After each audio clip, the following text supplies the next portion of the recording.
Bien, señoras y señores, vamos a continuación a pasar a la parte de la exposición de casos prácticos. Para esta parte del presente evento académico tendremos la participación de juezas y jueces de las diferentes Cortes Superiores de Justicia de la República, quienes contarán con un espacio de 15 minutos cada uno para su exposición. Vamos a iniciar con el primer tema denominado con desalojo, conducción de la audiencia oral, puntos controvertidos y puntos convenciones probatorias. Vamos a invitar en primer lugar al doctor Carlos Enrique Polanco Gutiérrez, juez superior provisional de la Corte Superior de Justicia de Arequipa, a quien recibimos con un fuerte voto de aplauso, por favor.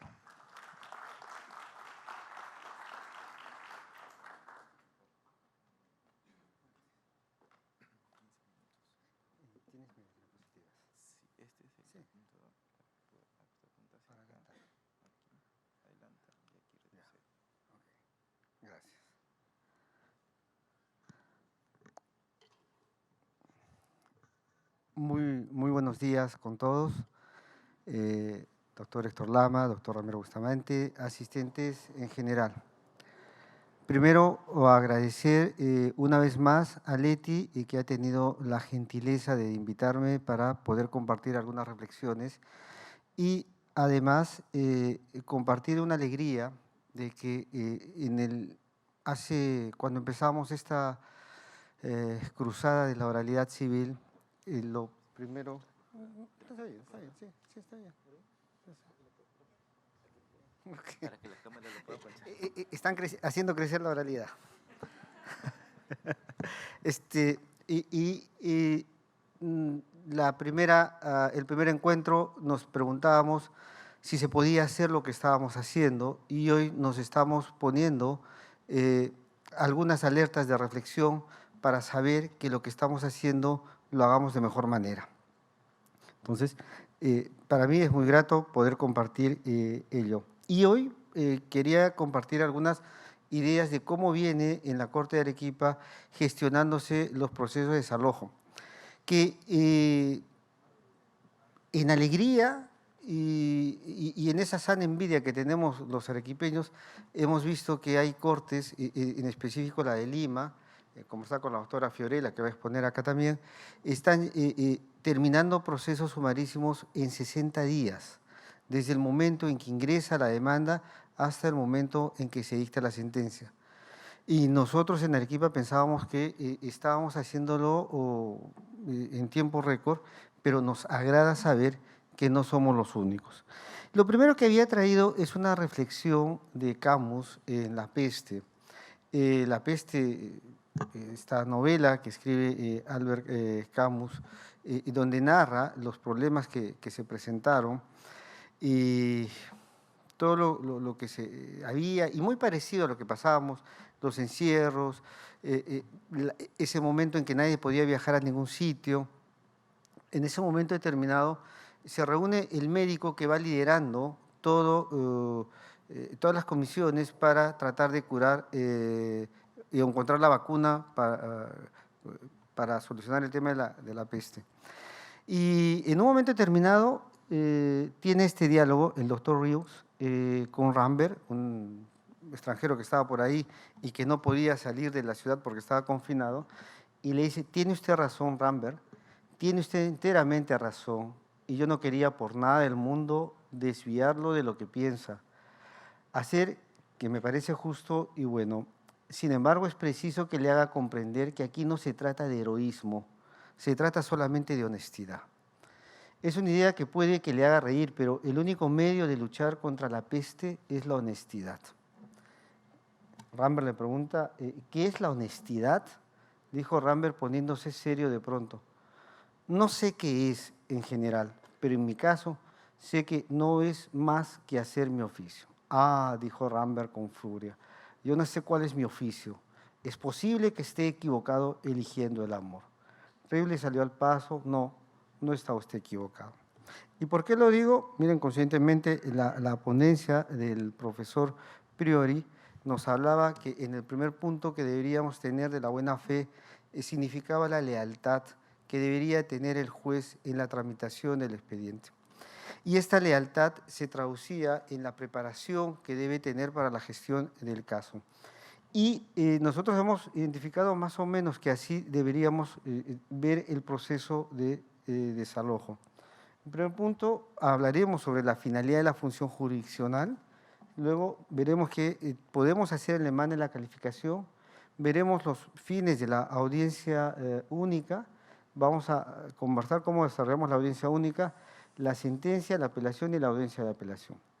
Y ahí también citamos a este gurú de la administración, el profesor Peter Drucker, que nos decía, eficiencia significa hacer bien las cosas, eficacia, hacer las cosas que debemos hacer. Pues bien, en este momento queda claro que la finalidad de nuestra función jurisdiccional es resolver el conflicto de intereses. Y tenemos dos herramientas para resolver el conflicto de intereses. Una es el proceso que termine con la sentencia. Y la otra es encontrar mecanismos adecuados de solución dentro del proceso. El juez tiene en la audiencia única va a tener tres actuaciones importantes, o tres momentos importantes, mejor dicho. Pero lo primero que debe entender, la finalidad de mi función es resolver el conflicto de intereses, sea a través de una solución adecuada que con las partes se construye, o sea a través de la sentencia que comprende dictar. Y he citado una casación antigua, hay casaciones modernas, pero para ver que siempre hemos estado pensando en que la finalidad siempre fue esta y no parametrarnos en lo que decía el texto original o el texto actual del artículo 3, el título preliminar, que establece que es la función de la finalidad del proceso es la solución del conflicto de intereses. No, hay que identificar que esa es la responsabilidad directamente del juez. Y la audiencia es el lugar de deliberación. El profesor Lucho Alfaro, en este libro tan exquisito que se llama El principio de audiencia, describe que la audiencia es el escenario donde se produce de manera más amplia la deliberación, la contradicción y el derecho de defensa. Y en el proceso sumarísimo, que no ha variado a lo largo de estos 30 años de vigencia, muchas veces habíamos olvidado que era el lugar donde se decidía todo y no en la soledad que tiene el juez. ¿Cómo hacemos en la demanda? Bueno, ayer me encantó escuchar algunas prácticas que vienen desde el siglo pasado. Miren, desde el siglo pasado, pero específicamente desde el año 93, un colega nos compartía estas preocupaciones, el doctor Arli también nos había comentado al respecto. Simplemente el admisorio va a concluir con el señalamiento de la fecha en la cual se va a realizar la audiencia. Entonces, para ello tengo que tener mucho cuidado en el material probatorio que debo actuar, porque si la audiencia es el escenario donde se produce la deliberación, lo más importante que tenemos que hacer es que todos los medios probatorios estén disponibles para las partes y para el juez para que sean sometidos al contradictorio.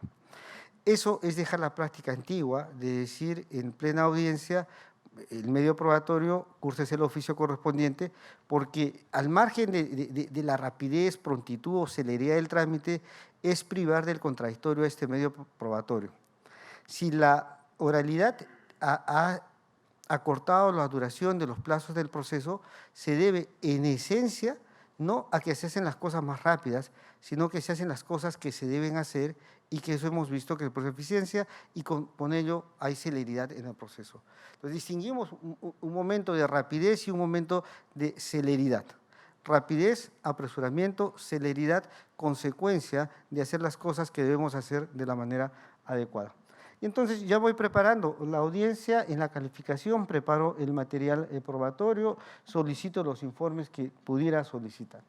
Y luego, como decía la doctora María ayer, María Valentina, hay que tener claro el estudio del expediente y saber de qué tipo de desalojo se trata. Porque no vamos a tratar de la misma manera el desalojo por precario del cuarto pleno u otros desalojos que tienen limitaciones probatorias conforme al artículo 591 del Código Procesal Civil, donde nos limita los medios probatorios que se pueden ofrecer en otros procesos de desalojo. Pues bien, una vez que tenemos claro eso y hemos hecho la admisión de la demanda, nos preocupamos para que éste esté debidamente notificada. ¿Dónde vamos a notificar? En el domicilio que dice la parte, pero adicionalmente debo tener cuidado con el artículo 587 si se presenta un tercero, y eso se le pide a la central de notificaciones que tengan cuidado cuando va la notificación de un proceso de alojo. Pero adicionalmente se notifica en el domicilio que registra el DNI la parte. Esto es una actuación oficiosa. ¿Y por qué? Para evitar esas nulidades, como sabía decir, señor, ya no vivo aquí, cambié de domicilio, que esto, que el otro, y hemos desaparecido ese tema de la nulidad. ¿Qué nulidades han empezado a aparecer? Bueno, si ha desaparecido este tema de nulidad, han empezado a aparecer las nulidades, es decir, o devoluciones, no me han notificado con todos los actuados, o no, las copias que me han notificado con la demanda no son lo suficientemente legibles. Para eso, los secretarios judiciales o los especialistas legales van a tener que hacer una certificación del contenido de los documentos que están saliendo para notificar. ¿Cuál es la idea? Asegurar el derecho de defensa de la parte contraria y evitar cualquier articulación procesal que pueda dilatar la continuación de este proceso. Una vez que ya estamos en la audiencia, que le hemos preparado, aquí es importante que le intentemos un acuerdo conciliatorio. El acuerdo conciliatorio implica, en primer lugar, identificarnos qué tipo de conciliadores somos. Podemos ser el conciliador desinteresado, el que nos había expuesto la doctora María Valentina, que dice, tienen intención de conciliar y que empieza con una pregunta cerrada. El profesor Omar Sumaria en algún momento es un poco crítico de la teoría del caso, críticas válidas, pero la gran ventaja de la teoría del caso es que ordena los alegatos de apertura para que se pueda de mejor manera conducir el debate. Y estos alegatos de apertura los utiliza el juez para que promueva un acuerdo conciliatorio. Entonces deja de ser el juez desinteresado porque el interés de la conciliación es de las partes y se convierte en tres tipos de juez. El amigo componedor, el que les habla y que quiere llegar bonito a las partes, que quiere que las partes estén tranquilas para tratar de llegar a un acuerdo, o perdón, caramba, el tiempo vuela.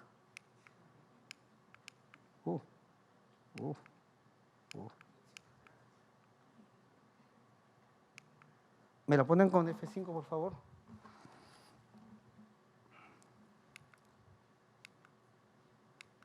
Les aseguro que no fui yo el que adelantó.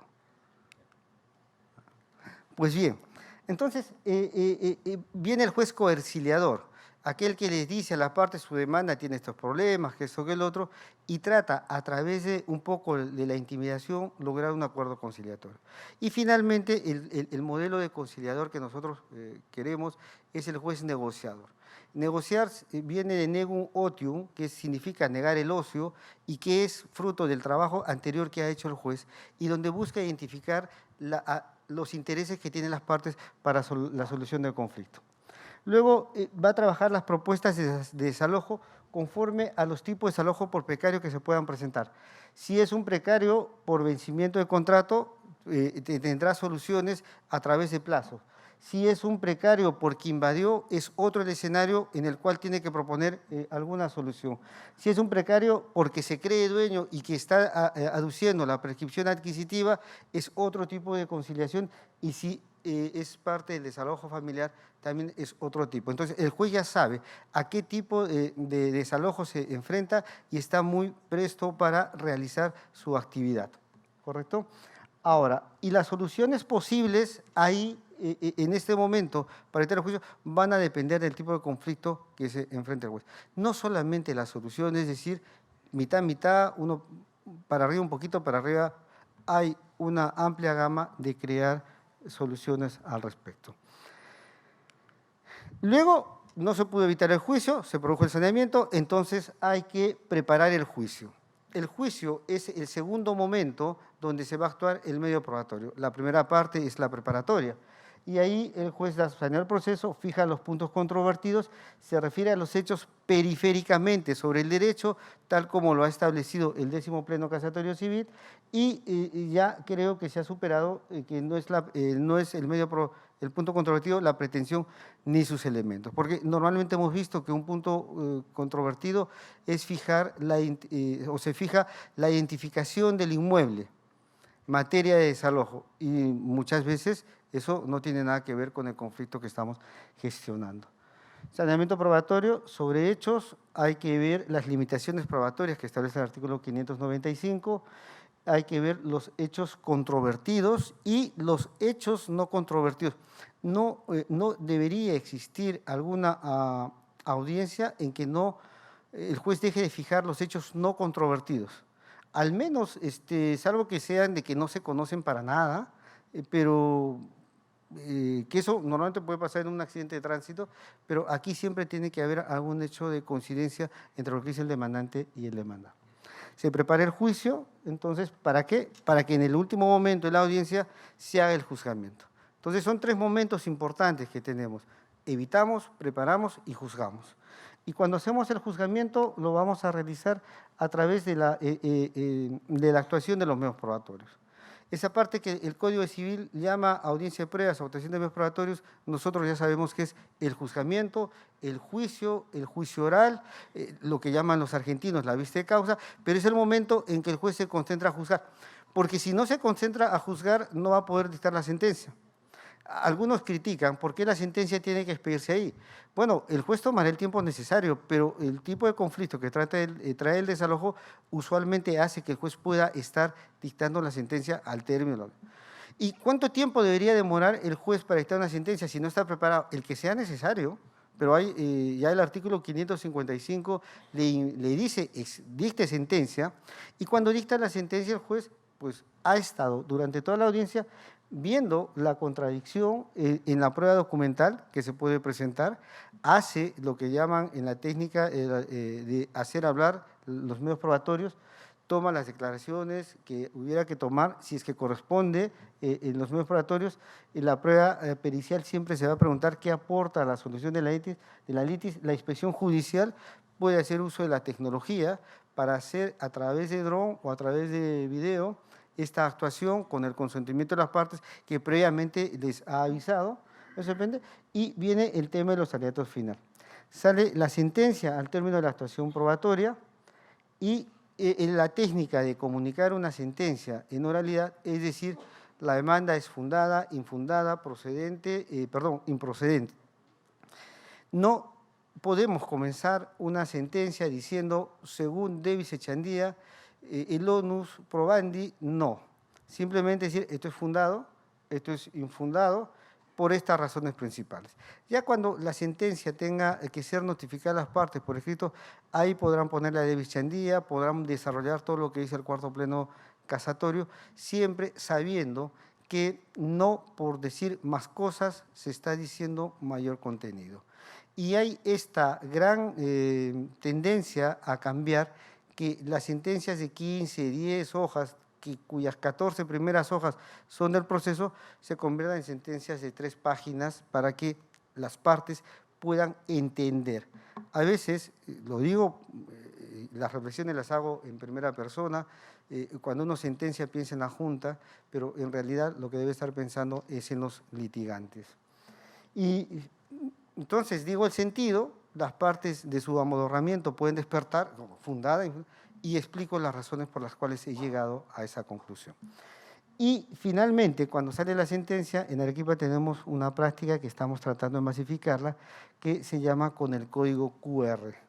¿Qué significa? En la parte final de la sentencia aparece el código QR. ¿Para qué? Para que la parte y o su abogado, cuando estén leyendo la sentencia, escanean el código QR y les abre la audiencia en la que participaron.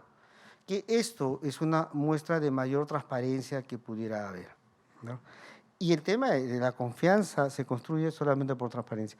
Cuando llega el expediente en apelación, para resumirlo, porque siento que ya me miran desde atrás con furia, digo lo siguiente: en la audiencia de apelación no es una audiencia, no es una vista de causa, es una audiencia.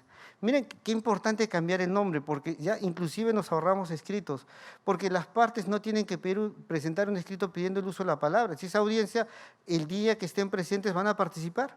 Y si queremos reducir trámites procesales, ya los hemos reducido. Y cuando les hemos dicho a las partes, esta es la audiencia de apelación, se ha hecho el control de apelación, el juez que va a ser el encargado del expediente, lo primero que hace, comunica las cuestiones controvertidas sobre la base del escrito de apelación y les pone a las partes, sobre esto va a ser el debate el día de la audiencia. Y si hay prueba de oficio, se va a comunicar en ese momento, y si hay una cuestión controvertida, también en ese momento se va a comunicar. ¿Para qué? Para que en el escenario donde se toman las decisiones, que es la audiencia, se produzca el contradictorio, el derecho de defensa y todo. Y ahí se termina dando la sentencia. Y el compromiso de las 3 salas civiles de Arequipa, nuestra coordinadora, la doctora Galarza, lo va a exponer, es que el día en que se termina la audiencia, o el momento en que se termina la audiencia, casi siempre se dicta el sentido y ya luego se notifica a las partes. Y no es el sentido que trajo el colegiado, porque en más de alguna ocasión, en las discusiones previas se dijo, sí, parece que esto es fundado, y ha habido, si no, ¿sabes qué? Hay que aclarar la nulidad, o no, ¿sabes qué? En verdad la demanda es infundada. Señores, siempre termino con las mejores palabras que me pueden salir cuando los veo a ustedes. Gracias por su atención. Muchas gracias.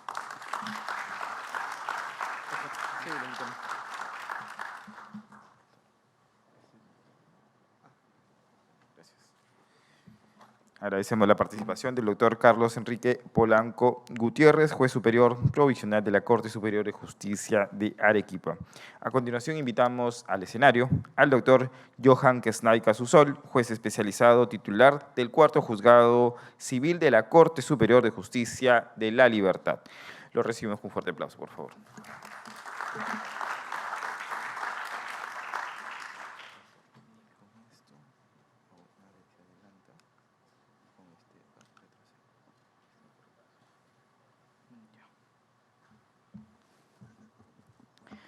Ante todo, muy buenos días.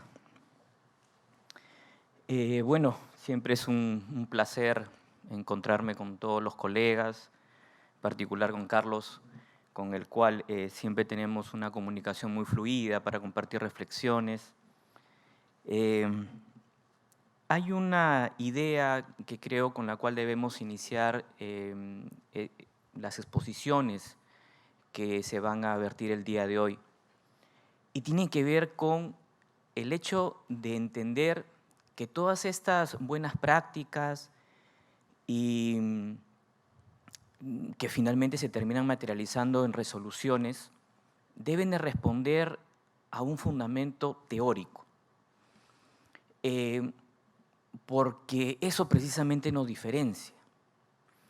Y lo que sucede es que a veces se escuchan una serie de planteamientos que carecen de ello. O sea, hay una muy buena, un muy buen propósito, pero finalmente tenemos que contextualizarlo.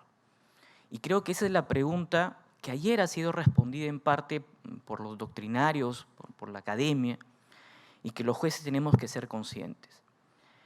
Y en ese sentido tenemos que comprender, al menos ese es el planteamiento, que con Carlos siempre tenemos la oportunidad de intercambiar esta idea, y es que lo que venimos haciendo los jueces, ya 4 años vamos, es en realidad de reconfigurar el proceso civil.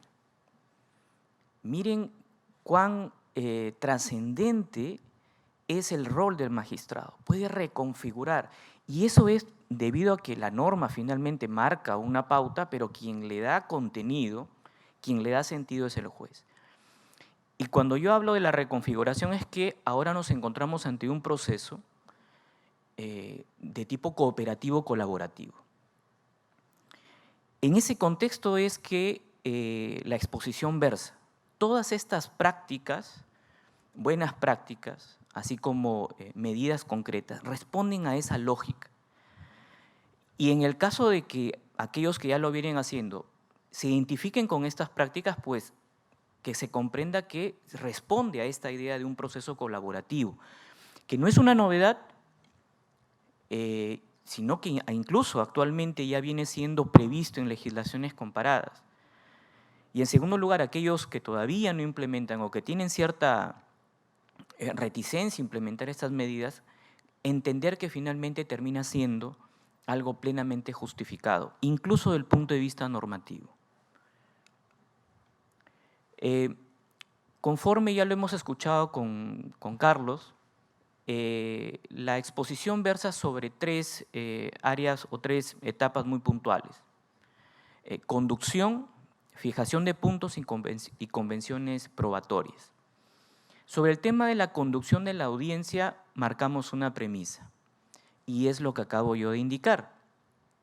Esto es, bajo qué lógica debemos de dirigir nuestras audiencias. Y la debemos dirigir bajo esta nueva forma de ver el proceso, un proceso cooperativo colaborativo. Ayer lo mencionaba el doctor Giovanni Priori, y tiene que ver principalmente bajo un modelo en el cual el juez, en la conducción del proceso, en la dirección del proceso, está a un nivel de igualdad con las partes. Eso indudablemente para muchos de nosotros genera una reacción, es decir, ¿cómo es posible que yo me baje al nivel de las partes? Yo soy juez, soy autoridad, pero nadie les dice que desciendan y que pierdan el tema de la autoridad, sino que tengan una actitud distinta en el desarrollo, en la dirección de las audiencias.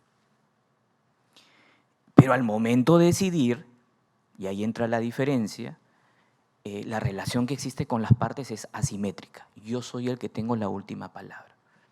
Y si es que hay una discrepancia respecto de la medida que estoy tomando, pues para ello se les informa que tienen todo el derecho a impugnar.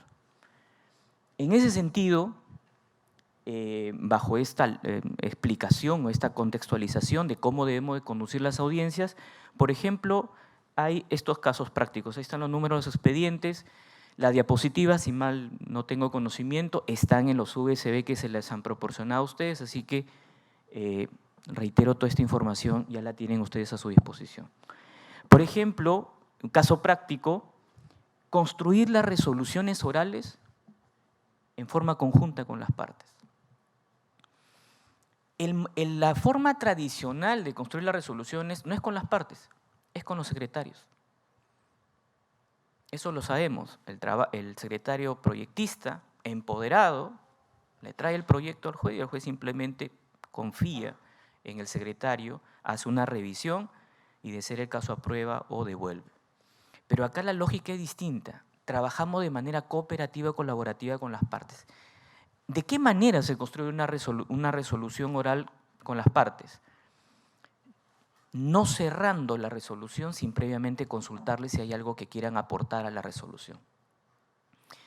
El efecto psicológico que genera ello en las partes, en los justiciables, es que se le está tomando en cuenta. ¿Cómo le podemos pedir a los abogados que se preparen para una audiencia si simplemente no se les va a escuchar? Si todo ya lo tenemos listo porque lo hizo el secretario unos días antes o el asistente de juez unos días antes. En ese sentido, se trabajan las resoluciones con los abogados. ¿Esto qué permite? Que el índice de impugnación se reduce. ¿Por qué? Porque el abogado se siente que está involucrado en el proceso de elaboración de la resolución. Otro caso práctico, propiciar la acumulación de pedido de parte.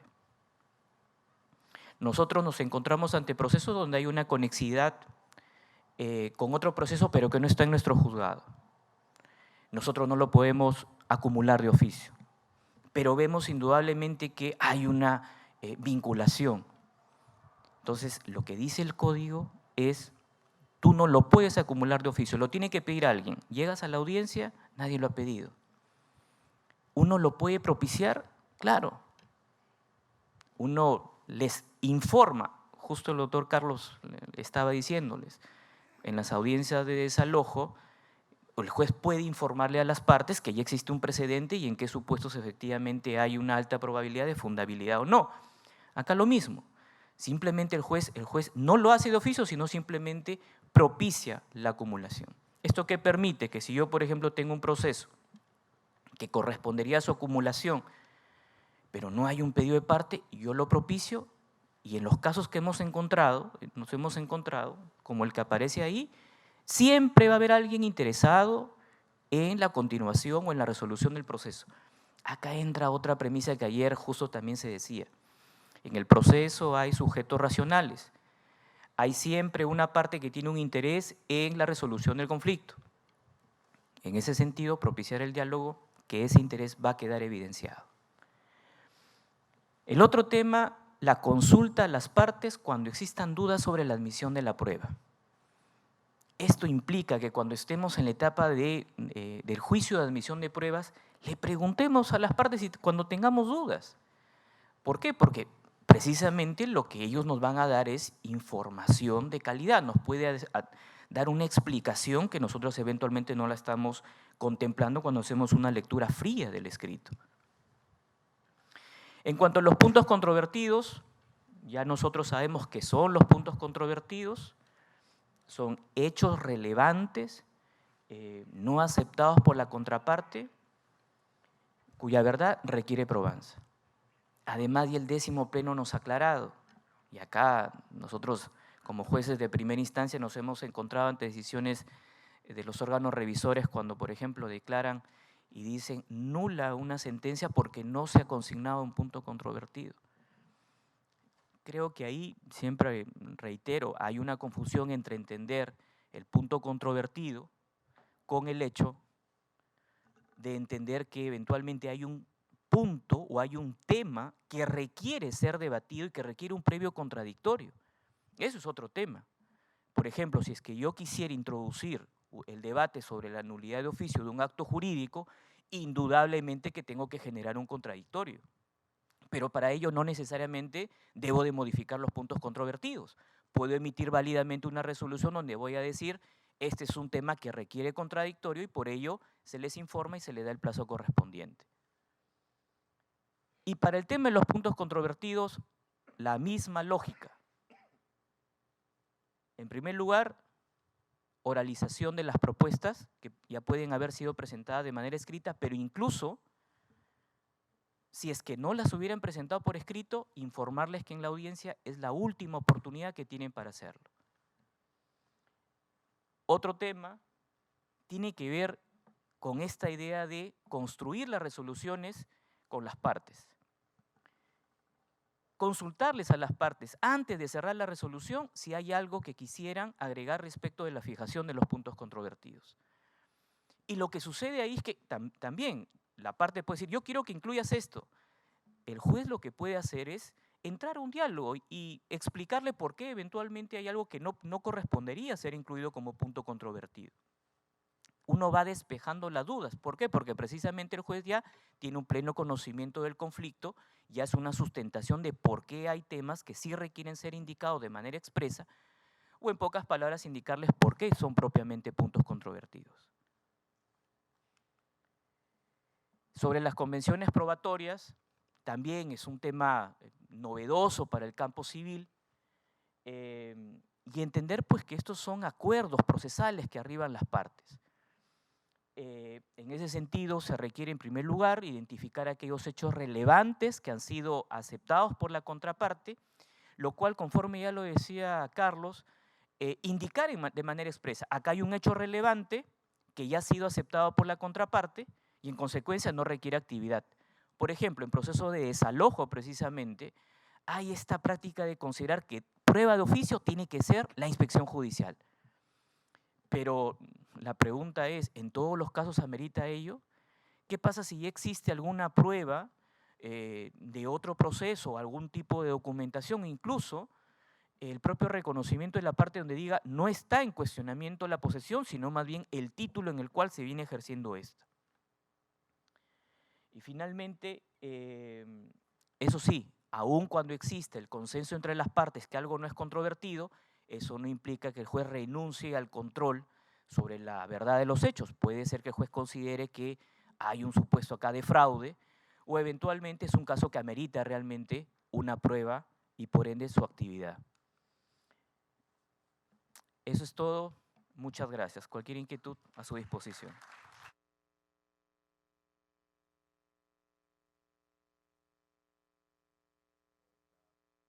Agradecemos la participación del doctor Johan Kesnay Casusol, juez especializado titular del Cuarto Juzgado Civil de la Corte Superior de Justicia de la Libertad. Señoras juezas y señores jueces, los invitamos a continuación a levantar la mano para hacer las preguntas respectivas a nuestros expositores. Por favor. Vamos. Recordamos que este tercer encuentro nacional de jueces y juezas que transmitan procesos en materia civil viene siendo transmitido por Justicia TV y por el fanpage de Oralidad Civil. Doctor. Sí, buenos días. Mi pregunta es al doctor Polanco.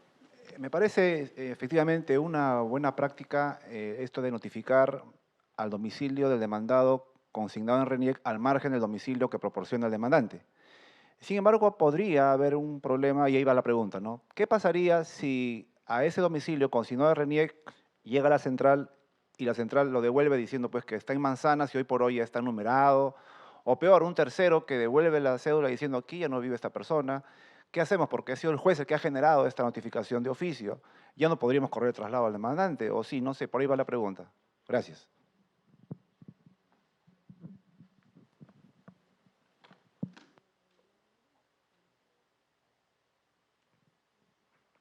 Ok, muy buena pregunta. Si hay un problema en la notificación en el domicilio del DNI, el juez no corre traslado, se olvida el tema y sigue adelante con el proceso. Por eso es una notificación oficiosa que busca de alguna manera evitar posibles problemas, pero ya tampoco el juez se va a encargar de ver el detalle. Esto es una recomendación que no debe pasar en el proceso ejecutivo o en el proceso de ejecución, porque ahí el título de valor determina el domicilio en el cual debe ser notificado. Muchas gracias. Siguiente pregunta. Buenos días. En primer lugar, mis felicitaciones para nuestros colegas, el doctor Carlos Polanco y el doctor Johan Kesnay, grandes amigos en este tema de oralidad. Quienes habla, Freddy Fernández, de la Corte Superior de Moquegua. Mi pregunta era para el doctor Polanco, pero quizá también el doctor Johan nos podría apoyar. ¿Qué sucede? Me parece muy buena la práctica en el sentido de que en el auto amisorio ya se obtengan los medios probatorios. Mi pregunta iba al tema de repente a un tema de la práctica que tenemos nosotros allá en Moquegua, ¿no? ¿Qué sucede, por ejemplo, con las pericias en un desalojo? A veces hay casos en que las áreas no están definidas y necesitamos de una pericia. Con la buena práctica del doctor Carlos Polanco, y que también lo hacemos allá, todo se dispone en el auto amisorio. Pero a veces sucede pues que la pericia, normalmente, el perito espera que el juez vaya a la inspección judicial y recién ingresa el perito también al inmueble o al área para poder terminar y hacer la obtención de su pericia, ¿no? O la elaboración de su pericia. Y eso significa que posterguemos de alguna manera en una audiencia más la solución del conflicto. Entonces mi pregunta iba por ese lado, ¿no? En el sentido de que ¿qué podríamos hacer, cómo podríamos aligerar para que en la audiencia única también tengamos la pericia? ¿Cuál sería la idea un poquito más cercana? Y la segunda pregunta también es una idea importante respecto del código QRL, que también lo estamos tratando de implementar en Moquegua, pero en el sentido siguiente, hemos tenido dificultad con el tema del SIG, o sea, ¿qué pasa? Que nuestras audiencias nos cargan a las 4 o 5 horas. Entonces queríamos saber, de repente ya en Arequipa o en La Libertad se ha superado este tema, ¿cómo es que generan ese código QRL en forma inmediata o todavía no se estaciona en forma inmediata? Muchísimas gracias por respuestas, muchas gracias. ¿Me permites, Johan? Okay, con la venia Johan. La primero, cuando nos encontramos una prueba pericial en un proceso de desalojo, preguntarnos lo que vamos a preguntarnos, ¿qué va a servir la prueba pericial en un proceso de desalojo donde solamente hay la discusión sobre el mejor derecho de posesión? Si encontramos una respuesta que verdaderamente hay que identificar el bien con ayuda de los peritos, entonces pasa a la categoría de desalojo que va a tener una larga duración o una mayor duración a los 60 días. Pero hay que preguntarnos, en primer lugar, si justifica o no la existencia de una prueba pericial. Muy bien, Johan lo dijo. De repente las partes fueron a otro proceso y presentaron la ficha registral, presentaron fotografías y, bueno, en ese proceso, por X razones, o cayó un abandono, o vaya lo que ha pasado, y viene este otro proceso, Entonces, la sola referencia a la existencia de otro proceso que se ha seguido hará que el juez revise, pero no necesito ninguna pericia porque aquí tengo plenamente identificado el bien. Ahora, hay que tener mucho cuidado en ese sentido. Normalmente dilata la inspección judicial y la pericia, y siempre voy a preguntar, ¿verdaderamente este es un caso que necesite una pericia o necesite la realización de una inspección judicial? ¿Cuál es la controversia que va a haber acá? Rarísimo es el caso donde se está identificando el predio últimamente. Más es el cuarto pleno, más ha ocasionado que existan por vencimientos de contratos, porque uno mandó la carta notarial, conforme al artículo 1703, 1704 del Código Civil, y bueno, se originó el precario y estas cosas. Pero habría que verlo. Y si, bueno, verdaderamente, o sea, por eso les reitero, no es que el proceso nos pongamos una meta de que debe terminar mañana o que debe terminar para fiestas patrias. Si el proceso requiere su tiempo, hay que darle el tiempo que requiere el proceso. O sea, ¿cuánto tiempo? El necesario. Pero hay que ver si verdaderamente se justifica o no se justifica. Sí, complementando. Y la pregunta es, cuando va un perito conjuntamente con el juez, y me ha pasado, nos vamos, llegamos a un lugar y decimos, ¿y dónde queda el bien? Y lo que hace el perito le dice, doctor, precisamente he venido para empezar a levantar medidas, o sea, él mismo no sabe. Entonces la pregunta es por qué tenemos esa práctica de ir conjuntamente con el perito. Y el perito lo que dice es que, señor juez, es que a través de usted voy a poder ingresar el bien. El Reglamento Nacional de Tasaciones establece que puede hacerse con inspección, o si es que hay restricciones, simplemente no las puede hacer y utiliza otros medios. Eso lo que ha motivado es una reflexión y decir, yo voy a hacer una inspección cuando pueda constatar algo, pero si todavía no está determinado, ¿qué puedo constatar? Entonces, primero que el perito haga su labor, me presente el dictamen y recién ahí yo puedo ir a una inspección. Eso en particular, y comparto la reflexión también de Carlos, lo he hecho para procesos de reivindicación. En proceso de desalojo, cuando no está determinado, indudablemente que eso, desde el momento de la calificación, se hace la observación. Y finalmente, con relación al código QR, una audiencia de desalojo que dure 4 horas debe ser muy complicada esta audiencia. Normalmente las audiencias duran mucho menor tiempo, 1 hora, hora y media. Claro, si uno va a leer una sentencia que ha hecho antes no está bien, porque la sentencia se va a generar después del debate de manera inmediata. Y por eso no hay ningún problema con el código QR. Cuando ya sale la sentencia escrita, ahí sale, se pone el código QR que lo genera automáticamente el asistente del juez o el asistente de la audiencia que uno haya tenido. Gracias. Bien, si No. hubiera alguna otra. Sí, por favor, doctor. Buenos días. Felicitar a la comisión organizadora de este tercer encuentro nacional de jueces y juezas por estos espacios de debate importantes que no son finalmente determinantes, sino que van a construir una línea jurisprudencial en torno al tema de la oralidad. Felicitar a los expositores, al doctor Polanco, al doctor Quesnay también, por exponer estas buenas prácticas, estos casos prácticos de sus respectivas cortes. Doctor Polanco, creo que sería bueno, ¿no?, como una línea de glosario, ¿no?, una suerte de glosario, tener claro qué significa la audiencia de apelación y lo que es la vista de la causa en segunda instancia, ¿no? Nos gustaría más o menos, desde la perspectiva que usted está exponiendo, saber, conocer, ¿no?, esta terminología, ¿no?, importante, porque sabiendo cómo se define ello, la audiencia en segunda instancia, podremos orientar el trámite en segunda instancia de estos procesos con oralidad.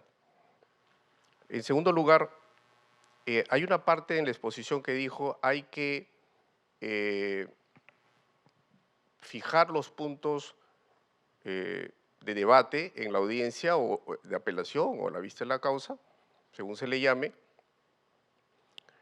Y lo que quiero preguntarle es si esa decisión del colegiado es con resolución a notificar o simplemente, dependiendo de la naturaleza del proceso, que puede ser un proceso de conocimiento, un proceso abreviado, un proceso sumarísimo, en los primeros hay que correr traslado, el recurso de apelación.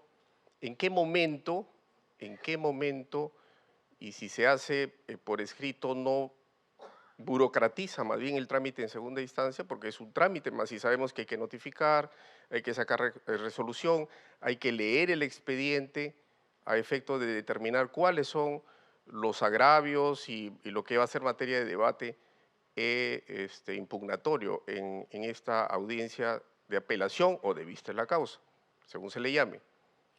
Me parece que desde una perspectiva oral, y este es mi punto de vista, podríamos prescindir y decir simplemente que, como buena práctica, ya que eso no está contemplado en el Código Procesal Civil, que realmente el debate impugnatorio va a ser precisamente respecto a los agravios indicados, más no. Entonces es algo tan tácito, pero claro, desde el punto de vista actual, a veces los abogados podrían eventualmente salirse de ese esquema de los agravios postulados en su escrito de apelación. Pero, en fin, de eso radica el debate. El agravio es el sustento, el medio impugnatorio. Y respecto a eso vamos a debatir en segunda instancia. Y tercero, yo creo que la oralidad trae también un impulso, una corriente innovadora, ¿no? Eso es verdad. Y qué duda cabe que, por ejemplo, de la mano del doctor Lama More, esto desde la implementación, por ejemplo, del expediente electrónico en el Perú o en el Poder Judicial, ha venido proponiendo nuevas herramientas tecnológicas de cara a tener un sustento para una justicia de calidad, rápida, eficiente. ¿Qué le parece o qué les parece a ustedes el tema del uso del chat GPT o la inteligencia artificial en estos casos, ya que veo también una innovación respecto al código QR en las sentencias? ¿Qué le parece? Ya hay casos en Lima Sur, por ejemplo, que un juez en un proceso sencillo ha dictado sobre, en un proceso de alimentos, me parece, este tema, el uso de la inteligencia artificial, que es un tema que no podemos voltear la cara ni nada, ¿no? Sino que hay que asumirlo porque está con nosotros, está conviviendo ya con nosotros. Muchas gracias. Muchísimas gracias. Doctor Polanco, voy a preguntarle sobre lo mismo, por eso quisiera intervenir, de lo que ha participado el doctor Díaz. ¿Sí? Sí, mi nombre es Eloy Zamalloa, juez coordinador de segunda instancia del módulo corporativo de las salas civiles. Y sí, repito, módulo corporativo. En Arequipa iniciamos esto el año 2018, a finalizar, y tenemos ya bastantes años trabajando, por tanto tenemos la segunda instancia bastante armada. Y justamente a raíz de la intervención del doctor Polanco respecto al tema de desalojo en general, pero he hablado del tema de la segunda instancia, aprovechando que también está el doctor Kesnay, que entiendo que también ha hecho oralidad en segunda instancia en la libertad. Como entendemos, el tema de la oralidad es más que nada no solamente lo que hacemos, sino la intención de querer hacerlo. Acá estamos los jueces que queremos hacer un cambio. Los jueces que teníamos vergüenza de ver esos expedientes escriturales, ¿no es cierto?, de un trámite que no servía para nada y que un desalojo precario, que es el tema, se hacía más de 5 años. Y que, gracias a Dios, literalmente ha cambiado la norma y ya no va a la Corte Suprema, ¿no?, con el doble y conforme. Y eso significa que los procesos en oralidad bien llevados, hablábamos con Carlos en la mañana, pueden terminarse en 6 meses o en menos, hasta en 60 días. Y en algunos casos, y en 2 instancias, 6 meses, como ha pasado en nuestra Corte. Lo que evidentemente ayuda al manejo de la economía nacional, porque en Corte en Casación son 2 años más. Y si se casan y eran 4 años más. Entonces, esto está bien, está caminando. Entonces, la primera instancia lo he explicado claramente, bien llevada, no es ninguna novedad, ya estaba en la norma. La sentencia en proceso sumarísimo ha estado siempre. El problema es que había excepciones, autos de despacho para resolver excepciones. Oiga, si un juez no resuelve una excepción, no es juez, pues. Y luego pasaba las pruebas y bueno, si la prueba además era inspección judicial que siempre ponía, nunca se prescindía. Y entonces, ¿cuándo es la fecha, doctor? Acá 4 meses, y luego terminábamos y firmamos el acta y luego, ¿no es cierto?, a la cola en los 150 que estaban pendientes y resolvíamos en 2 años. Hoy se resuelve hasta en 60 días y eso está muy bien. Y eso creo que cualquiera se da cuenta. Pero viene entonces la apelación en la segunda instancia y ¿qué hacíamos, no? Informe oral. Lo que hacemos nosotros, y quiero por eso preguntarle a ustedes cuál es el mecanismo de la libertad de Arequipa, para todos, porque aquí hay bastantes jueces superiores, es que se hace, ¿no?, en el caso de la segunda instancia, lo dijo Carlos, control de apelación, pero el control de apelación es un contenido más amplio, ¿no? Prospectas nulidades, no expresa agravio, nulidad, y luego de ello recién se pasa a la fijación de las cuestiones controvertidas, que es en realidad ya no puntos, los puntos fueron en primera instancia respecto a lo que las partes discutían. Pero en la segunda es la apelación respecto a lo que no están de acuerdo de la sentencia, es una cosa casi como el juez. Entonces, la primera pregunta, ¿no? En sus respectivas cortes, ¿se convoca audiencia y cuál es la característica? No es lo mismo informe oral. Yo siempre digo, informe oral, el juez es estatua de sal. Escucha, ¿no es cierto? Y se habla de derecho, que no siempre es lo que las partes quieren. Se interroga a las partes en la audiencia, es casi una audiencia como la de primera instancia, 1. Y 2, están tomando decisiones, sentencias de manera inmediata en sus procesos, en sus 2 cortes. Esa es mi pregunta. Muchas gracias. Ok, muchas gracias. Voy a empezar por lo último que el doctor Ruiz Díaz, ¿no? La inteligencia artificial. Hay un doctrinario que no le gusta la oralidad, que es el doctor Jordi Nieva, y cuando le hacen esa pregunta y dice, si los jueces aceptan que un proveedor privado sea el que resuelva y no el encargo que tienen de la nación, pues utilizarán la inteligencia artificial, que no es más que un software privado que pretende sustituir la decisión que puede tener un magistrado encargado por la nación. Entonces, por el momento, si lo tenemos claro, no vamos a ver el tema de la inteligencia artificial como una amenaza real para nosotros. Y en el caso que uso Lima Sur, pues muy bien saben que eso lo que calculó para calcular el monto que correspondía era suficiente utilizar el Excel, pero fue novedoso que utilice el auxilio de la inteligencia artificial, pero como un apoyo, pero jamás podría sustituirlo. ¿Por qué se llama audiencia de apelación? Porque creemos que el nombre muchas veces determina lo que hacemos. Cuando nosotros decíamos, esta es una audiencia de saneamiento, el juez se preocupaba, ya saneé y cumplí. Y nos habíamos olvidado que era una audiencia de preparación de juicio.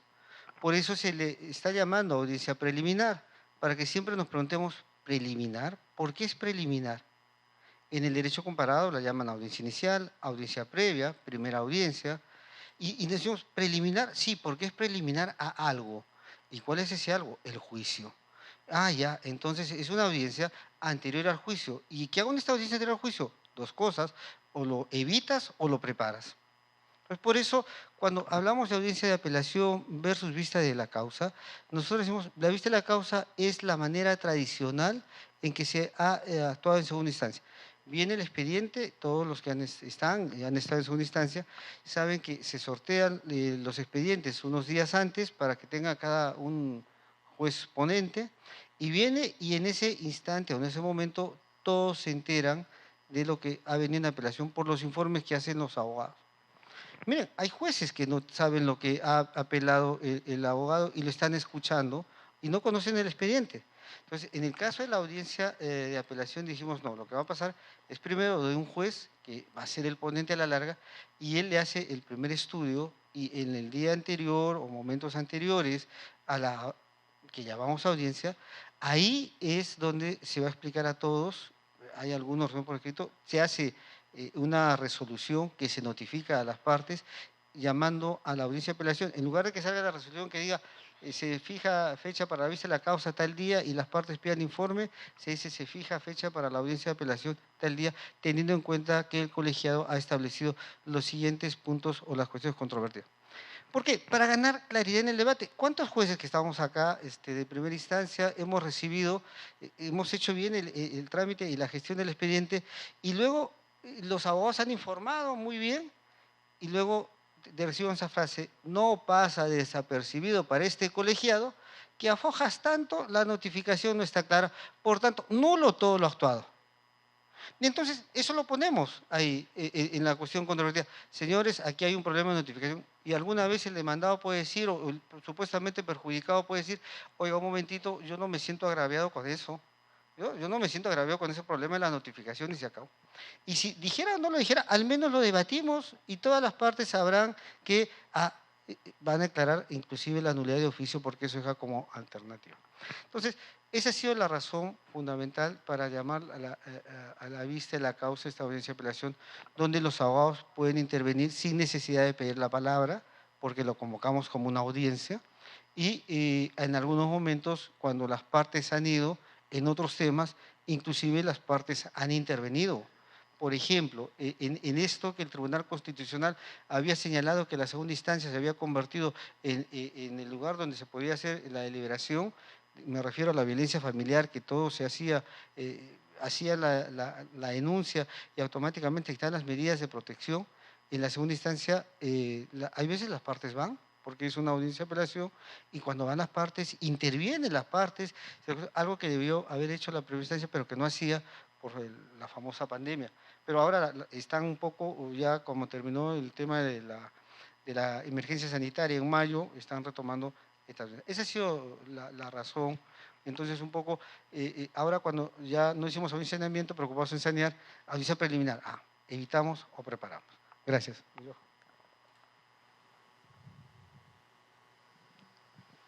Sí, solamente complementar sobre el tema de la inteligencia artificial.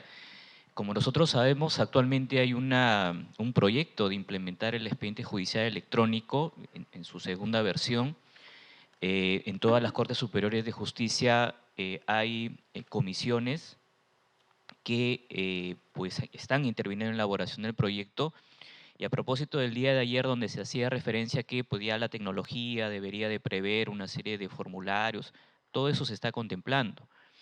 Y el tema está finalmente reconocer que hay ámbitos, muy bien lo ha destacado Carlos, en los cuales la tecnología es muy útil, pero hay otros en los cuales simplemente el juez lo que tiene que hacer es más bien desarrollar habilidades. El tema de la oralidad exige, ya lo escuchamos, necesariamente una apertura, un diálogo, dejar de suponer lo que quieren las partes y además reconocer que la propia actividad de decisión es eminentemente humana. Es un tema amplio a debatir, pero creo que en tanto herramienta está ahí, está para ser utilizada, pero creo que hay ámbitos y ámbitos en los cuales también no puede ser aplicada. Muchísimas gracias. Bien, vamos cerrando esta parte del evento con la rueda de preguntas y bueno, agradecer a ustedes por sus preguntas y a nuestros expositores por sus respuestas. Voy a invitar a continuación al doctor Ramiro Bustamante Segarra para que haga entrega de los reconocimientos al doctor Carlos Enrique Polanco Gutiérrez y al doctor Johan Kesnay Casusol por su participación en el tercer encuentro nacional de jueces y juezas que tramitan procesos en materia civil. Les recordamos que este evento académico viene siendo transmitido a través de Justicia TV y el fanpage de Oralidad Civil.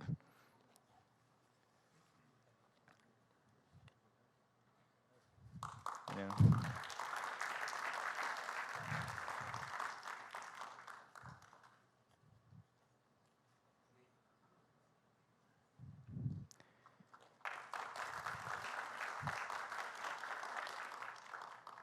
Y nuevamente les pido un fuerte voto de aplauso para nuestros expositores y para el doctor